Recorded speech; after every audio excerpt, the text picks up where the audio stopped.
On page 54, it's Bacchanale. I don't know that I'm pronouncing that entirely correct, but hopefully you get the idea. It's a theme from an opera. This is also an A minor. No sharps or flats, but you do have plenty of accidentals to play around with. The left hand is pretty much just regular. Just keeping that steady beat going until the very end when you have the chord. The chord is the only thing in the whole piece that's pedaled. Okay, so you push the pedal down right after you play the notes, and you lift it up on beat 4 with the hand. The hand and the pedal comes up the same. For the purpose of this video, I'm going to leave out the pedal. You don't need to see me pedal it. There's only one thing to pedal, and you can do that on your own.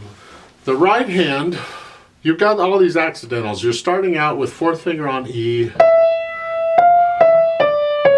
C sharp, and then the second line, first measure, your little finger's on E. You got a C sharp and a B flat, A. Right? Oh, isn't that cool? And basically you're going to run into this. You got C sharp and B flat throughout this thing. As long as you can get those two, you should be okay here. So I'm suggesting you just follow their fingering and we'll be fine. This is not a real tricky piece. Now they're giving you dynamics, and I disagree, but I'll explain what's going on.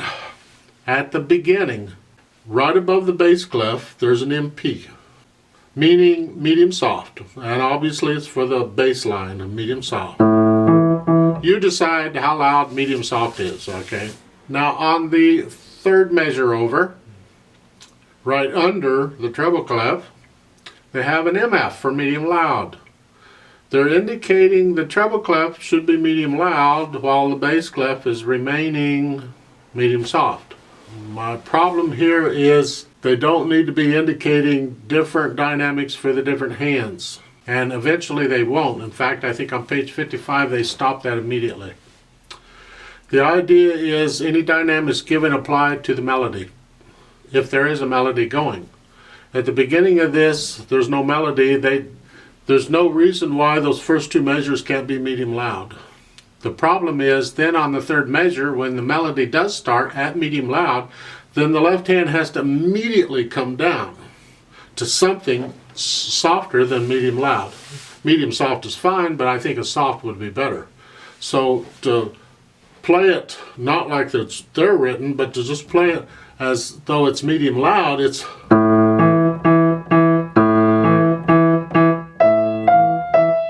And immediately the right hand takes over the loudness the left hand was doing, and the left hand immediately goes down. And that's really what's supposed to happen here.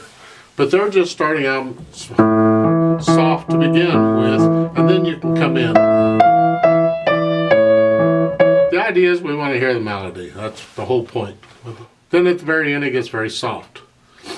Notice at the bottom, the next to the last measure, you have a whole rest in both hands. In other words, it's complete silence for 4 counts. Thinking, what's the point? Well, the point is silence in music is as important as the notes, the sound. So, yeah, we want to wait 4 counts. You just sit there and quietly count to 4 and prepare yourself to play that last chord. You got plenty of time. Your right hand can go down and rest in your lap. You don't need it anymore. And then when your 4 counts is up, then you can play the last chord. That's all. You will run across this sometimes. Having said all that, let's give this thing a try. It's not terribly difficult. I think we can handle it. It's in common time, so give us 4 counts and we'll begin. You have a choice. Since you're not playing the right hand the first 2 measures, you can leave the right hand on your lap. But if you do that, make sure it's up there where it needs to go before it needs to play that first note. Or you can just put both hands up there and be ready to go. That's up to you. 1, 2, ready, go.